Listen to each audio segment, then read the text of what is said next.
Hi guys, I'm John Carrick, author of Legacy of a Mad Scientist and The Legend of Ashley Fox. Today we're looking at 100 Bullets 23, but first we've got the Four of Swords from World Fantasy Tarot, the Vampire. This deck just seems to go so perfectly in line with these 100 Bullets issues. It's really pretty amazing. Let's take a look. Here we go. This guy was in a previous issue. His name is Benito. He had a meeting with Agent Shepard, and there was an issue where some kids were skateboarding around him, and one of them got killed in a shootout. That's Megan. I think it's in Las Vegas, but clearly it's in Atlantic City because they are in Atlantic City. And this starts off with Red Prince Blues.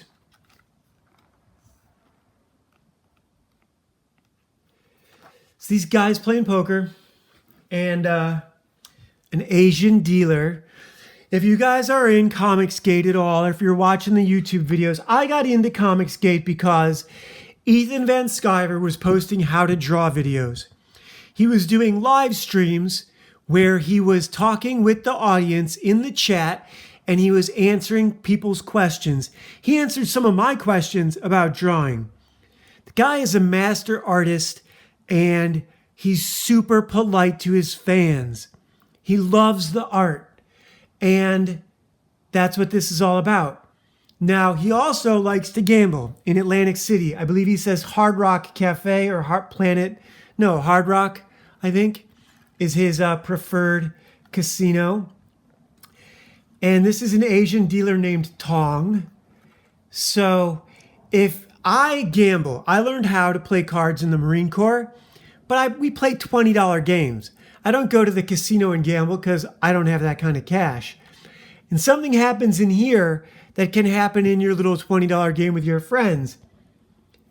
Someone can raise you out of the game. So this guy right here, I don't remember his name, Hank. His name is Hank. And he's chasing he's got three of a kind, and the guy he's up against is chasing a flush. And he checks the bet. As far as he's concerned, the pot is big enough. And he thinks he's got a good hand. Again, a casino is a perfect place to get all these silhouettes, lots of shadows, lots of eyes in darkness, silhouetted characters. And this is so Killing Them Softly, Sopranos, the mob runs those games. I love casinos. I love gambling. I want to own a casino. My goal is to do my racing game and make that bettable and turn that into an online casino. But we'll see. That's a big pie in the sky plan, goal, whatever you want to call it. Whoever Hank's up against raises him, and Hank doesn't have the money, so he asks Tong to call the house. They're in a back room. They're not up in a hotel room, right? This is so cool. I love everything about this. The floor manager, the pit boss, gets the call, asks who's asking and how much they're asking for. 12 large. And it's this guy, Hank something, Kowalski, something like that. Let me look. Wow, I think that's the first time I've gotten a name right in quite a while on this channel. Yes, Hank Kowalski. And the pit boss says no. Tong has to hang up. And the hand goes to this kid right here, Benito. Hank doesn't know his name. Hank is furious. Hank's a big guy. He's a dangerous guy. You get him pissed off, at least for 30 seconds. Once old guys, it doesn't matter how big they are. They've only got about 30 seconds of stamina. If you can get them past 30 seconds, you can choke them out. Maybe you won't get a joint lock, but you can choke them out. Benito here says, I won, didn't I? Hank says he would have had him beat. They never saw the last card. I think that's called, I don't remember the names. The Turn, the River, the Flop. Doesn't matter. They're playing Texas Hold'em. Next morning, or later that, no, next morning, or later that day, Benito goes up to see the cover girl, Megan. Remember Megan from a few issues ago? Who shot, God, what was that guy's name? Lee Delroy, something like that. Shot him in the head, blew his brains out. But now Benito's standing in her apartment while she gets dressed. She's going down to the pool to meet somebody. Now, in that episode, in that issue, Megan discovered that Graves was still alive. We can safely presume that this little parlay that they're having is because Graves is still alive. She's telling Benito she's going down to the pool. They're not brother and sister. They're partners in crime, I suppose is a way to describe this. She asks him if he'll join her, that they're meeting so-and-so down there. I don't remember the other guy's name that they're meeting down there.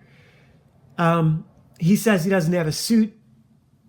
She gives him attitude because that's what attractive women do, especially if they have leverage over you of any sort. They love to be condescending. They love to be condescending to men who could beat their ass but won't hit them. Especially if they have no leverage over you, then they're terribly polite and it's really kind of disgusting. Anyhow, I never read Knockout. She asks Benito if he'd like to try one of her suits. He says he doesn't have one. She tells him to buy one. Asks him if he'd like to try and fill hers out. He says he thinks it'd be a bit snug. Then we cut to this other guy getting back to his hotel room. His wife is sick in bed. She asks him for a shot in her coffee or her drink. He asks her if she wants something to drink. She asks him to put a shot in it. He says he can't because she's sick, because of the doctors. He needs the money because his wife is sick. When your wife is sick, you shouldn't be out gambling, first off. But what do I know? It raises the stakes. It's good writing. All of this is good writing. This has got plenty of subtext. She's teasing him. She's trying to get him to make a move on her. He's not going to. And you'll soon find out why. Wow, Magic the Gathering is 25 years old. I had no idea. I love Quentin Hoover's art. I know he drew a lot of the stuff for them, but I had no idea it was that old. I never played that game. It seemed silly to me. Still does. Anyhow, it's just Dungeons and Dragons as a card game. Hank here gets mad, dents the refrigerator, and has to clean this up. His wife has gotten up, and they're having a conversation about the fact that he lost and that he shouldn't have, and that the kid outbet him and ran him off the table, and that's not good sportsmanship, etc., etc. But that's winning. And if you have a losing hand and you can afford to bet more than the other guy and push him off the table, why not? That's how winning is done. That's how business is played. Benito goes out to meet Megan at the pool. Here is the guy who I suspect stabbed his dog to death when Megan called him and told him that Graves was still alive. It's either him or Benito's father or one of the other guys. And so these guys have a conversation about how Megan lost her father at a young age and that Benito can't stand her because she talks so much smack, and that she probably resents the fact that he's had it easy because he has his father and she doesn't. She had to learn a lot of lessons really hard, really fast. Her last name is Dietrich. That's not one of the 13 names. I used to know them all. I don't remember them now. But Dietrich isn't one of them. Collins, Lee, I don't remember. DuPont is definitely one. And Benito's name you should recognize from history, if not from the 13 families. And these are the 13 families. I just don't know that they're the 13 families commonly spoke of in conspiracy circles online.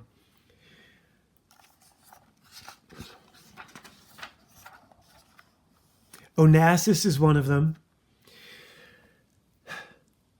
So while Megan's swimming, these guys have a conversation about why she gives him such a hard time and about how he's had it easy. And where's your dad? And he's coming in, he's flying in. He should be here this evening, etc., etc. Obviously, this is a good excuse to show a pretty girl swimming, which, you know, no one hates that. And again, this is just a conversation. Megan in silhouette, diving off the diving board. Now, here's the part I wanted to talk about that rings true with everything Ethan has said about gambling. Ethan likes to play blackjack. And one of his big notes, one of his big pieces of advice is never sit down with an Asian dealer, that they love to watch people lose, but to sit down with a black dealer, male or female, because they always resent having a job and always resent their bosses. And they will give you a little smile when you win. And that little bit of smile, that little bit of good feeling goes a long way when you're gambling, as opposed to an Asian who will smirk when you lose. You don't want that. You don't want to feel like the house is betting against you, like the dealer is betting against you. And if you feel that you have a friend in the dealer, that goes a long way. So this Asian guy doesn't give Hank the answers he wants, but he tells him to see Raffi out at the front of the casino, that he knows everyone and that he will help him out. So Hank goes out to the front of the casino to find Raffi. And this is that. I really wonder if The Crusades is a good comic. I don't know if I'm going to buy it. Probably not. I mean, it's 25 years old at this point. But maybe I'll look it up online and see if it's any good. Anyhow, this is Tong and Hank. And look at how good he draws Asian people. A lot better than Asians draw Asians. They draw Asians to look like white people. Not that I mind. Blade of the Immortal was great. I loved watching Manji, who looked like most of the kids I grew up with.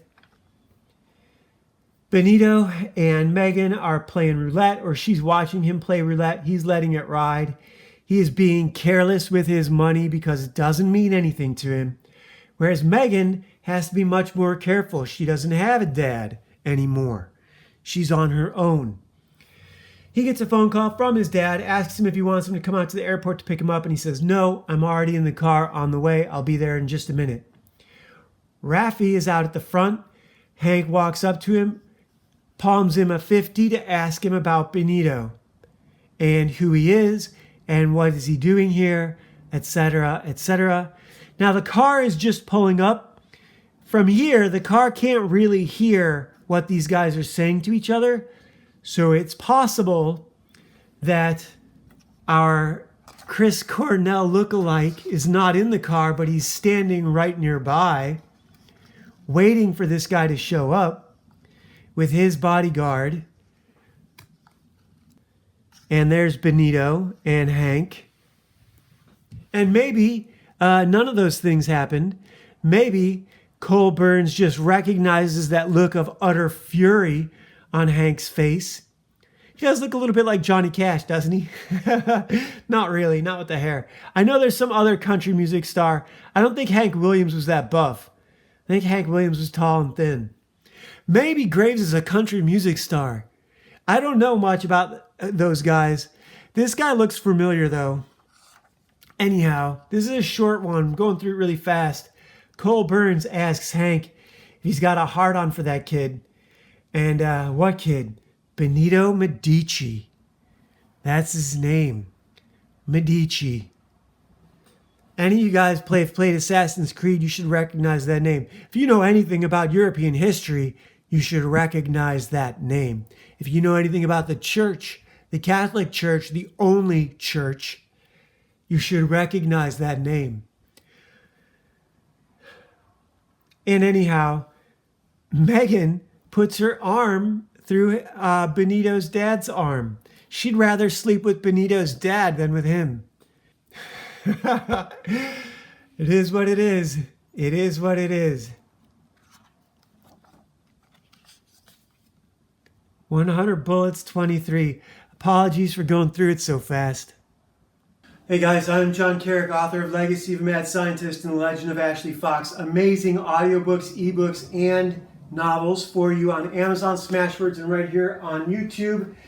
Before we continue, there's a point I wanted to make about this that I sort of blew past.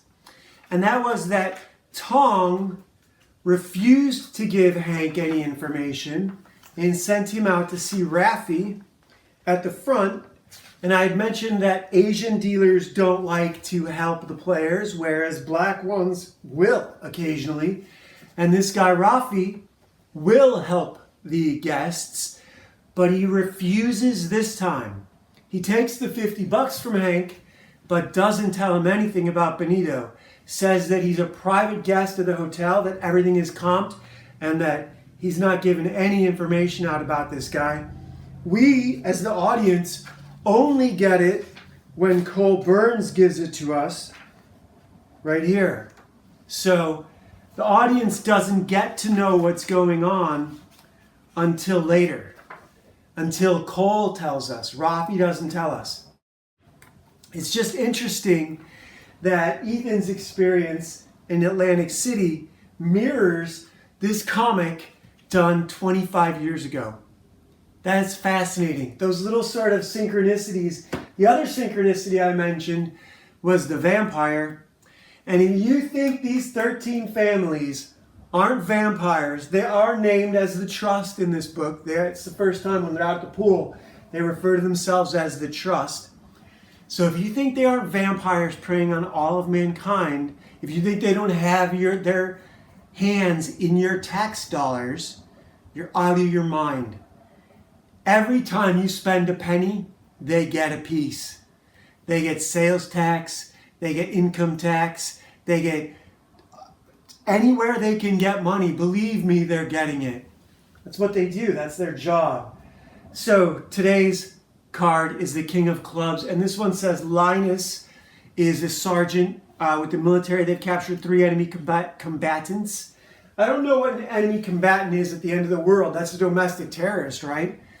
And they have some information, but mild interrogation techniques have been fruitless. So how far would you go to get the information you wanted? The first thing that springs to mind, because I've been hearing about it a lot on X, I don't know if you guys know how the Germans were tortured at the end of World War II. The American GIs repeatedly kicked them in the nuts in Nuremberg to get the confessions that they wanted. When you torture someone, the confessions are usually worthless. So what would you do?